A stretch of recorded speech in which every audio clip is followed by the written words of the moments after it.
urumva rero gushyira umunyafurika mu cyizere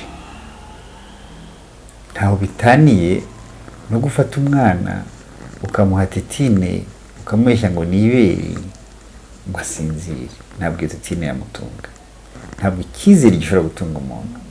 nkibaza nti se Dr. Rusa wowe ubona amadini ari iki ateye ikihe kibazo muri Afurika? Mu by'ukuri sinavuga ngo ni amadini, nafata byose biri muri Afurika byose bitari ibinyafurika byose biteye ikibazo. Ibyo ni ibintu bisanzwe, ikintu kitari cyawe cyose kigutera ikibazo. Ni gute se abanyafurika ayo madini ari gutera ikibazo atari ayabo? Yaje ku mbaraga, ari amaraso ameneka. Hari mu Rwanda abakolonizateri batwubakiye gereza imyaka 30 mbere yuko bashyiraho university. Umuntu wafungiye muri ya gereza ubwa mbere ni umuntu utemeye idini ryabo, warwanije idini ryabo. Urumva icyo bita, sinzi ukuntu nabyita, hari ikintu bita religion du livre, amadini y'igitabo. Ni amadini atatu: ni judaisme, ni christianisme, ni islam.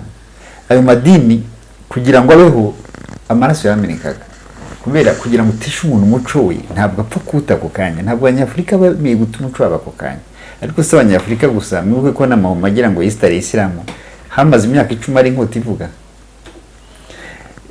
Twebwe kugira ngo abazungu batuzaniye christianisme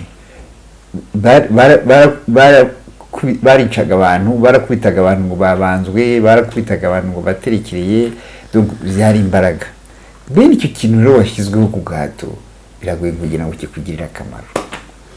Birumvikana ko ari ikibazo kuba idini ryarazanywe n'imbaraga, wenda icyo nicyo kibazo. Ariko se ku rundi ruhande ubona ko tutari dukeneye agakiza no kujya mu ijuru nk'uko abazungu cyangwa se abatwigisha amadini baje babivuga?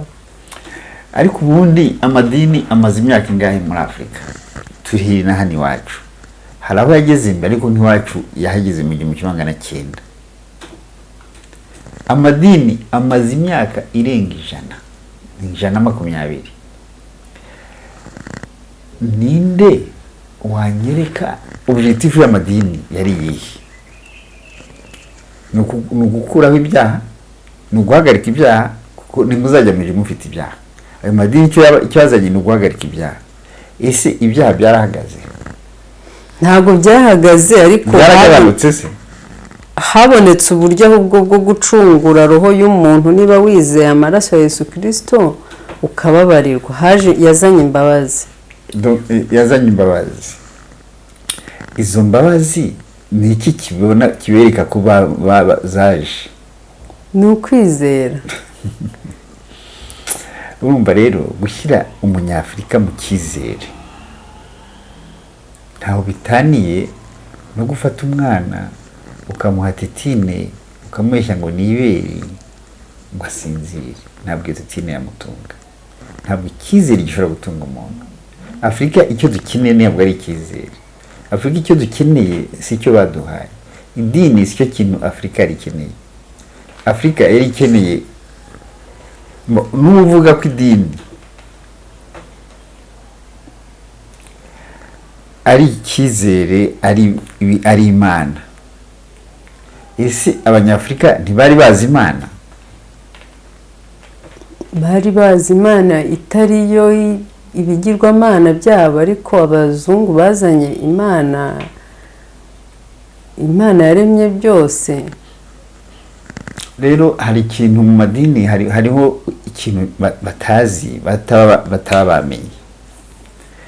Nta bantu, nta peuple zasenze ibigirwamana nk'abazungu.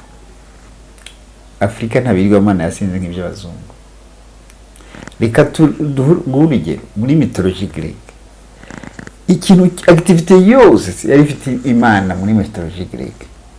Hari Imana y'amazi, hari Imana y'ibiti, hari Imana y'imisozi, hari Imana y'imirima, hari Imana y'umuhigo, hari Imana utabara. Abo bantu mythologie grecque, abagireki batuzaniye christianisme. Twebwe nta bigirwamana tugiye dusenga. twazaga imana rurema, imana rugira, imana rurema, imana rugira, ifite amazina menshi. Ibyo bigirwamana ko byavuye iwabo. hanyuma se Dr Rusa wowe ubona iyi mana yahoze isengwa mu Rwanda bitaga imana rugira cyangwa rurema yaba ariyo mana Bibiliya yaje ivuga? Ubona bitandukanye? Imana ntiba mu bitabo, Bibiliya siyo yanditswe n'abantu. Imana ubundi niba ni Bibiliya, nuko iyo Bibiliya wumva ni igitabo gisomwa n'abantu benshi, ariko nicyo gitabo abantu batumva batanazi.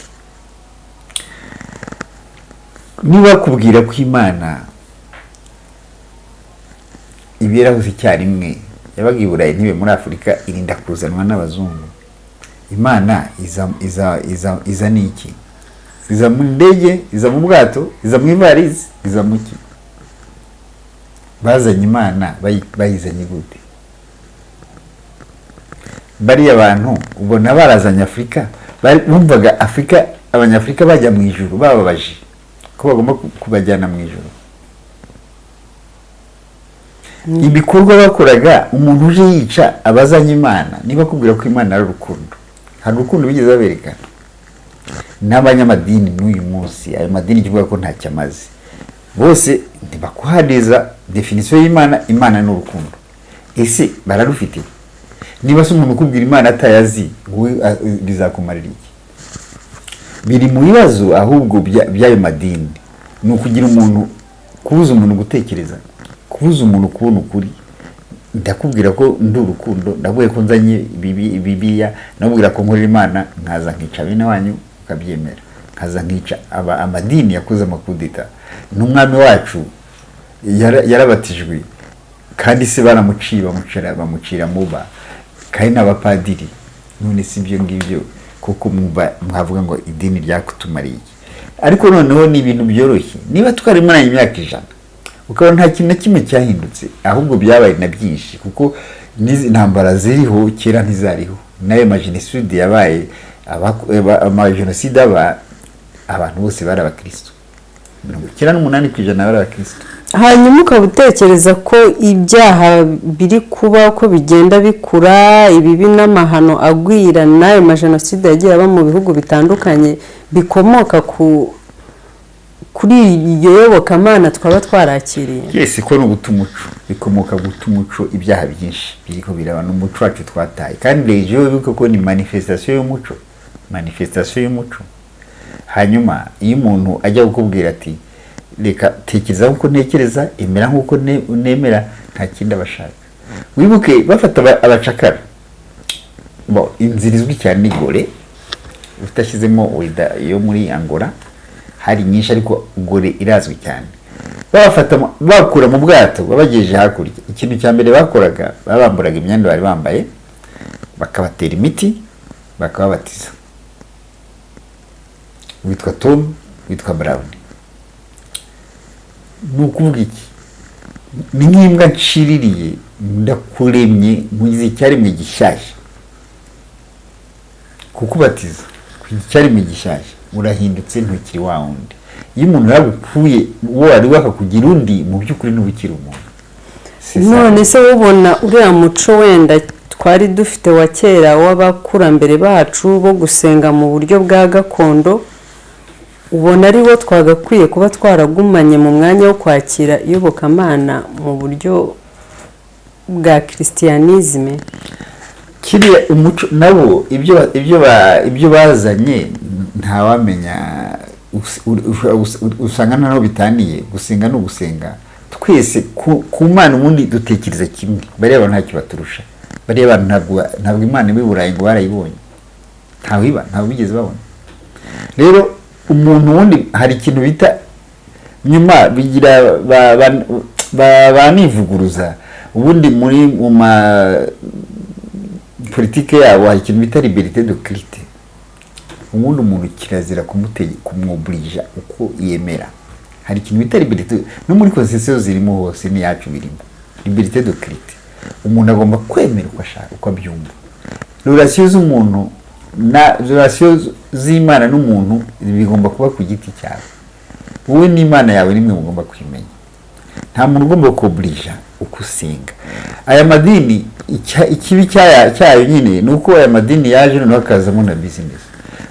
Ndashaka abantu benshi kuko muha amafaranga mutura. Urumva iyo Mana murayiha amafaranga. Urumva rero nukugira abantu benshi, abayoboki benshi kugira ngo mbagire rero ndavugiye abandi nabi. Nkiyo rejo ya gakondo ntabwo nayivuga neza na rimwe kandi nyine abantu baza mu isengero yanjye kugira ngo bamuhe amafaranga menshi. Izira igirize ubona zo mahanga zitungishijwe na Afrika. Niba abadivantiste amafaranga batura 50% ajya muri Amerika, ay'abangirikana akajya mu Bwongereza, ay'abadepera akajya muri Sweden, andakajya Maka, ngo icyo bashaka ni amafaranga y'umunyafrika. Ntabwo ari kugira ngo umunyafrika ajye mu ijuru. Kuko kujya mu ijuru ntabwo bisaba amafaranga. Imana nta mafaranga bikeneye. Noneho ukuntu harimo ama contradiction. Bakubwira yuko Yesu yaje gucungura abantu ibyaha. Donc nta muntu uzajya mu muriro kubera yaracunguye. Noneho ugatanga amafaranga kandi ukicunguza n'icyacumi. Ibyo bintu babwira ahubwo umva ari sanse bigira. Icyacumi ntago arayo ngira ngo ntago arayo kwicunguza ahubwo no uburyo bwo kugira ngo bafashe umurimo w'Imana cyangwa ubutumwa gukomeza kwaguka ngo bugere no ku batarabumenya. None ukuntu nyine hari ama contradiction. Imana itupuisa bishoboye byose iberaho zicyarimo nta mukozi ikeneye. Ntikeneye gufashwa. Iyo Mana mufasha nicyo kibazo. Imana ikeneye gufashwa. Ijya gukurima wayifashije. Ijya gushyiraho byose ninde ko mwari mutarabaho ninde wayifashije kurema isi, ninde wayifashije kurema izuba, ninde wayifashije kurema amaocean. Ninde barayifasha kugarura wowe gusa no udashoboka ko Imana itakwishoborera. Genda fasha Imana kukuzana kwikwereka. Wowe n'izuba igikomeye ni iki?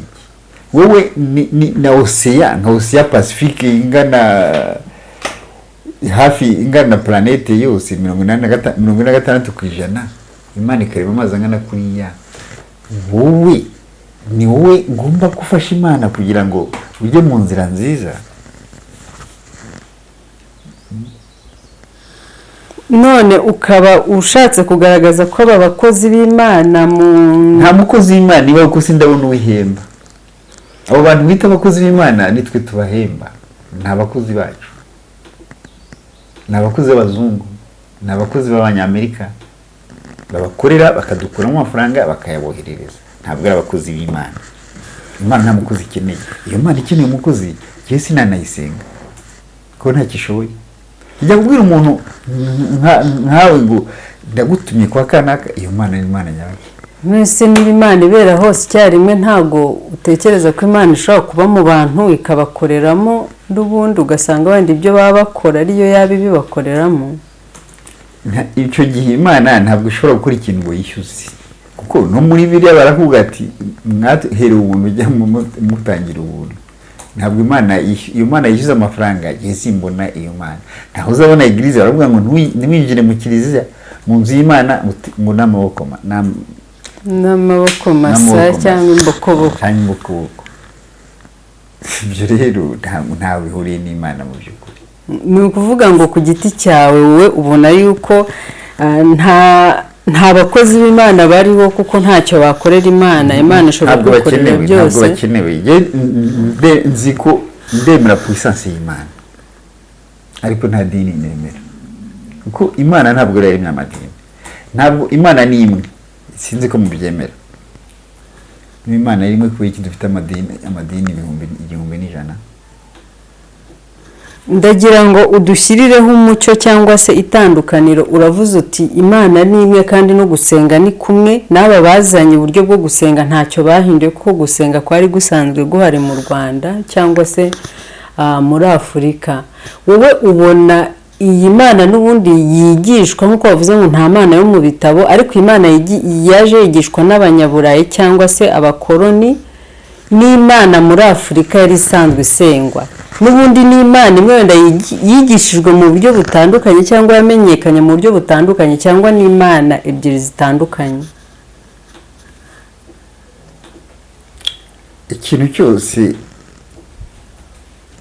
ikintu cyose bakita uko bashaka.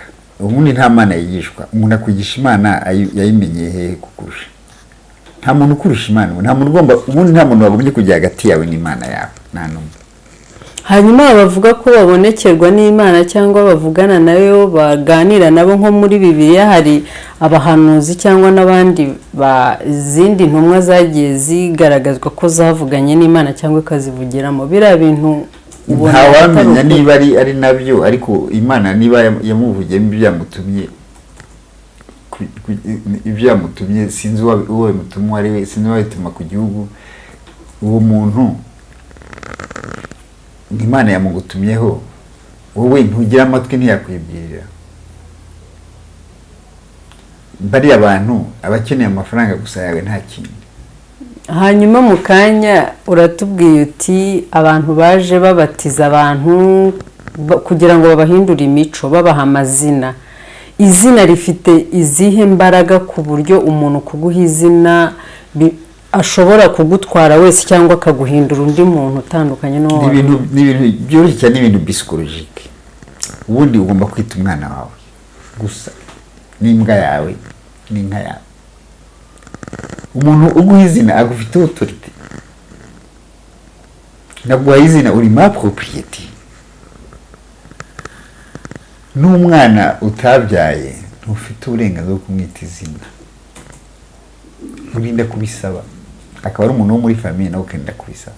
Umwana wabyaye uramwita izina, ni umwana wawe. Iyo umuntu rero imbwa waciririye urayita izina. Bariya abantu rero kukwita izina ni propriété yabo. Kukubatiza ntabwo, kuko ari igihe banakubatizaga bo batabatijwe. Ntabwo urugero bashinga catholicisme, Constante le premier niwe washinze catholicisme, yanze kubatizwa kubera ntiyemeraga iriya dini y'abadini y'Abagiriki.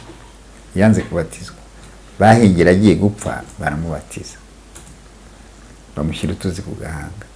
Ntabwo rero kuguha izina ukabisuzugura ngo ni ibintu byoroshye. Bakuzanye bakwambukije Atlantique witwa Brown, ako kanya yibagirwe kuko witwaga iwanyu. Wibagiwe uri wa Brown, uri kwa Brown. Kenshi bakwitaga izina rya shobuja, uri mu Brown. Uratakaye, donc wahindutse, ntukiri umunyafrika. Nta munyafrika witwa Brown. Hanyuma ku giti cyawe wumva aya mazina wenda twiswe n'abazungu yitwa amakristu, ayacu agasigara ari amapagani, ibi bintu ubibona gute? Ubona ko wenda ni agasuzuguro bashatse kutubuza abo turi bo kugira ngo baduhindure abandi bantu? Aya mazina ubona afite izihe ngaruka zagiye zikomeza, niba zituma umuntu yibagirwa inkomoko ye? Kubwawe wumva aya mazina atarakwiriye kubaho? Ntabwo nta kintu cyari gikwiye kubaho. Ntabwo hari kwiye kubaho ko abantu bava mu kindi gihugu ngo baze kuri kontina yacu batwita amazina bashaka, batwereke ko tugomba kwemera nkabo, batwereke ko tugomba no kwereka ibyo barimo ni bibi, tukuzaniye ibyiza. Uritwa nkanjye, urasenga nkanjye, uremera uwo nemera, urambara nkanjye, urarya nkanjye. Ni projet ya colonisation. Icyo baba bakeneye cyane cyane n'ibihugu byacu, ariko babanze bakugire umuntu utibuka niyo importance y'ibyo bihugu. Niba kweretse ko ari bazanye ibyiza, importance urayihabo. Ibyo zina wari kwita rimwe, nawe uzasigara n'uyita n'abana bawe kandi urabyishimiye. Urahindura no kwambara, no kurya, no gusenga, ibintu byose umene nkawe. Hari ikintu ukuntu ari projet, ni ikintu bise assimilation. Tubasimire base natwe ariko batabaye twebwe. Ugasanga urarwanira kuba asimire, urarwanira gusa nabo, urarwanira kuvuga nkabo, urarwanira gusenga nkabo, urarwanira kurya nkabo, urarwanira kwambara nkabo, urarwanira kugenda nkabo, wowe waratakaye. Utakora nk'ibyo byawe uramwita ko ari inyuma, ari sinzi ko namwita, no kumurwanya ubafashe kumurwanya. Uriya wagumye yahagazeho, yagumanye Valeri ye, bafite projet yo kumurwanya, ni wowe ubafasha, ni wowe ubafasha kwica mwene wanyu. We ntukiri wa wundi. Sinzi rero niba mwifuza yuko utabo wari we ugahinduka ikindi, ukaremwa n'umuntu uko warimwe n'Imana ukabita. Sisa nibyo bashakaga, ari projet yabo bararishije, barayigezeho, twakizwa na generation nshyashya zavuka nk'uko ubu turi ko turabikritika uyu munsi. Hariho imyaka tutashobora kubikritika, twumvaga bitari kritikable, ahubwo tubyifuza twese. Hariho imyaka wumva ko utasinze cyabaga ari ikibazo, utagiye mu misa, utavuze ishapure, utagiye mu isakramentu, cyabaga ari ikibazo. Biko birahinduka. Igitangaje iwawe ntibikihaba, icyo gitangaje nayo mazina kisinzi mbona umuzungu ujya kubatirisha umwana. Urakoze, ukomeje kuri icyo kintu cyo kuba asimile. Urabona nko mu Rwanda abantu benshi basenga abakristo, cyangwa muri ibihugu byacu muri rusange mu karere, usanga abakristo benshi biyita ko ari abayisiraheli, ari ubwoko bw'Imana, kuko bafite nayo mazina y'amakristo. Ugasanga barasa naho ahubwo bitangaje wenda cyangwa bigoye ko babona umunyarwanda uzi nk'izina rya sekuruza cyangwa rya sekuru, ahubwo akumva ko ari umuyisiraheli. Ibyo bintu wumva bifite izihe ingaruka kuri Afurika? Ingaruka ni izi nyine tuzirimo. Erega hazi n'ingaruka bifite, ingaruka ni izi turimo. Yumva ntazi sekuru, azi Abraham, azi Adamu, yita umwuzukuru Abraham, avuga ko Abraham. Nta na connaissance batuma ugira. Iyo Isirayeli uvuga, abanyarwanda bose ntibita abakristo, ariko bavuga ko Isirayeli ni ubwoko bw'Imana. Abakristo ni mu Isirayeli ni bangahe? Muri Isirayeli ni abakristo bangahe? Ntabwo warenga 5%. Ni ubwoko bw'Imana. Isirayeli, niba Isirayeli ni ubwoko bw'Imana, ntabwo wakwifuza ku bwoko bw'Imana. Isirayeli nicyo gihugu, Jerusalem ni umujyi wa mbere ku isi umaze kubamwo intambara 53. Ubwoko bw'Imana. Isirayeli nicyo gihugu bwa mbere ku isi kiri criminel, cyica abandi bantu.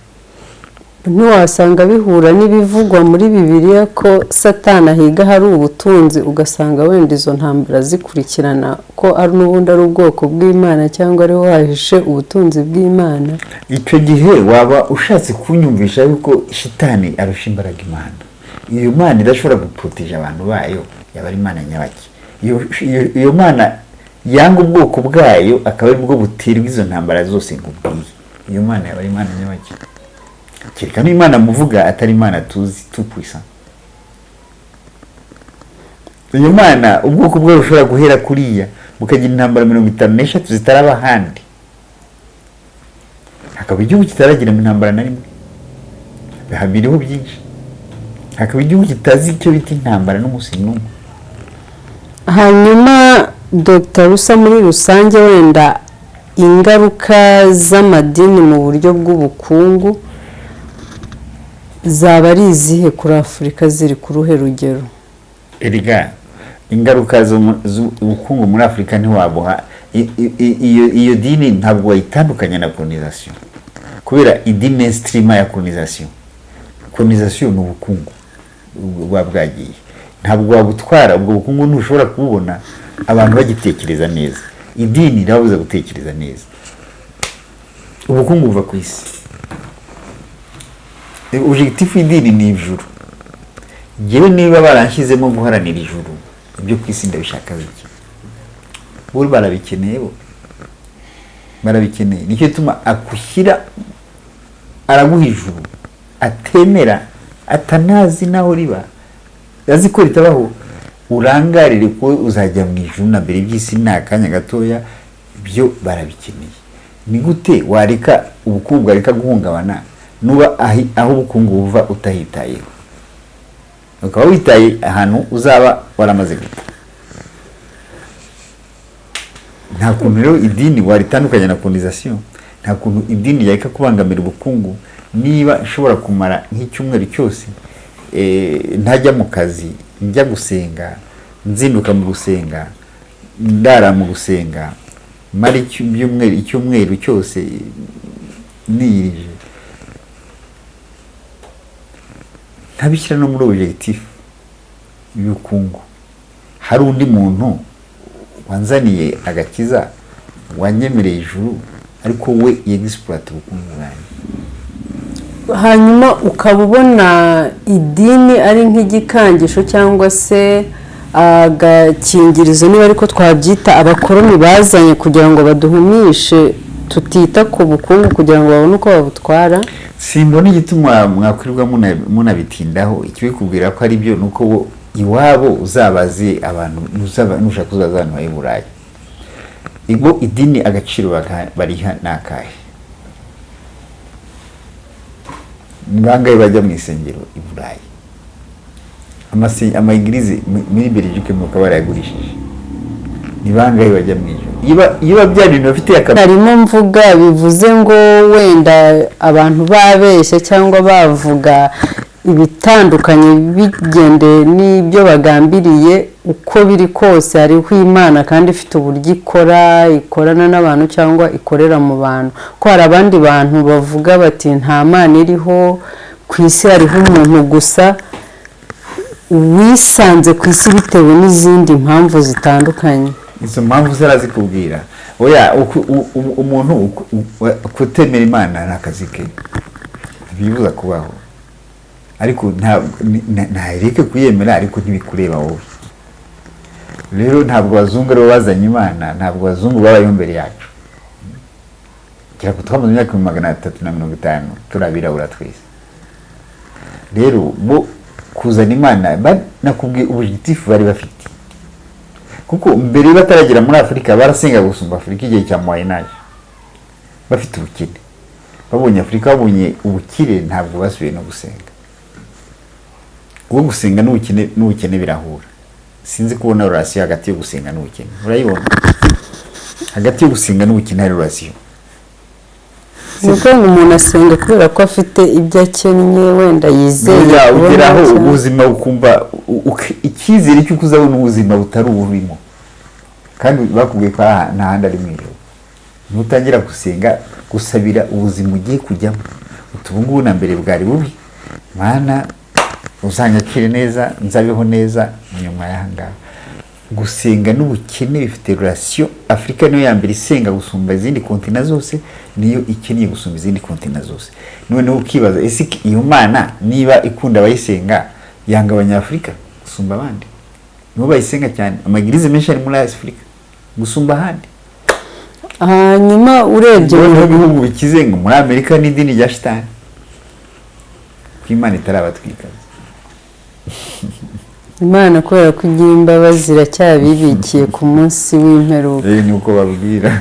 Hanyuma Dr. Rusa, wenda turebye mu Rwanda nk'uko twatangiye tuvuga mu minsi ishize, wenda habaye inkundura yo guhagarika amadini menshi aragabanuka, kandi urebye usanga abantu batandukanye haba mu karere kacu muri Afurika hose batangiye kugenda bavuga ko bari guhumuka bakabona ikibazo amadini ari guteza. Ubona hari icyizere ko bishobora kugeraho aya madini yaba atagifite imbaraga ku buryo abantu basubira mu muco wabo, basubirana umuco wabo wa gakondo muri Afurika? Oya, naho bashobora kutawusubirana bakabaho ukundi, ntabwo ari na ngombwa. Umuco bashobora gusubirana umuco wabo batagiye bitari uniforme nkuko basengaga kera, biri kubandwa bitaje. Ariko noneho amadini yo nyine ubwayo azihagarika, abayazanye nibazatuma nahagarara. Sinzi ko mubizi ngo bakoze Imana mu ikoranabuhanga, bakoze Yesu aba muri kaje. Eglise Saint Pierre muri Suisse ni eglise ikomeye cyane. Wowe uragenda ugahagarara imbere y'akaje, uwo Yesu avuga indimi ijana, ukamubwira ibyo ushaka, ukicuza n'ibyaha ukagenda. Yesu niwe uvuga bamukoze gute? Baramubumbye robot ivuga se artificial intelligence. Numva idini ryo nyine rizikuraho nk'uko yikora bizivanaho uko abantu batekereza neza amadini azikuraho.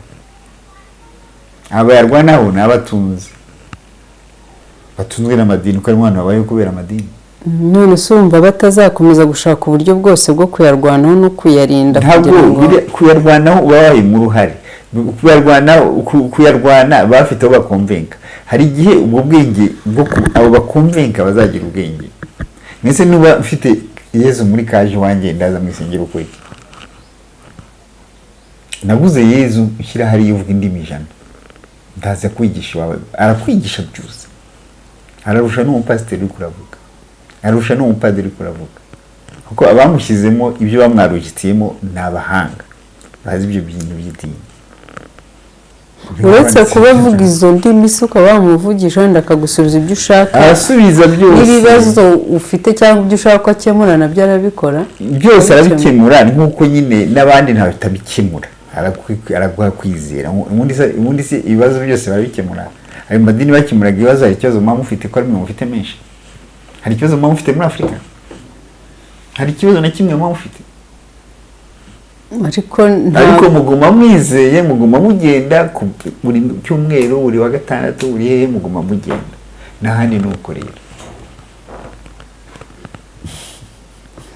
Hanyuma uravuga uti muguma mwizera muguma mugenda ariko amadini nubwo adakemura ibibazo n'ubundi bakomeza bagushyira ku cyizere bakwigisha icyo cyizere kandi icyo cyizere nicyo n'ubundi Yesu Kristo. Urumva niba barakoze Yesu Kristo akaba atabasha gukemura byose adafite bwa bubasha twigishwa n'ubundi ntago yaba yuzuye. Kandi none se uwo mukurikira mu isengero aruzuye uwo mukurikira mu rusengero aruzuye icyo cyizere yarabakemuriye nicyo kimwe n'uriya azigisha icyo kimwe Bibiliya nk'iriya n'ubundi. Dr. Rusa reka tugushimire mu kiganiro cy'uyu munsi. Urakoze cyane kutuganiza no kutwungura ku bintu bitandukanye. Niba nta kindi wenda wakongeraho ku bakunzi bacu twasoza ikiganiro. Nta kindi nakongeraho. Icyo nakongeraho ni kimwe ku madini ibitekerezo ni byinshi. Ibyo navuze nibyo ntekereza nuko mbyumva ntibagire ngo ndabibemeza ku ngufu cyangwa hari hamwe ririmo. Ubundi ibintu bya spiritualité ibintu bya eglise ibintu by'idini amarorasiyo y'umuntu n'idini ni ku giti cye nk'uko tutari dukwiye kumva bariya. Wowe ubundi umuntu niba koko uko aganira n'Imana ye arabizi ntakwiye kuba influence n'undi muntu. Nibyo batekereze ubo nyine uko babana n'Imana yabo batumbiza ibyo nababwiye. Murakoze cyane Dr. Rusa turabashimiye. Merci à vous. Abakunzi ba Kimeza rero murabyimviye nk'uko musanzwe mubibona dukomeza tuganira n'abantu batandukanye. Ubushize twari twaganiye na Dr. Rusa n'ubundi mwarabikunze. Uyu munsi rero nizere yuko nanone ubusesenguzi bwe cyangwa se inyigisho n'ubusobanuro duhaye ku bijyanye n'amadini biri buze gukomeza kubafasha. Mukomeze gukurikira n'ibindi biganiro kuri Kimeza TV naho ubutaha.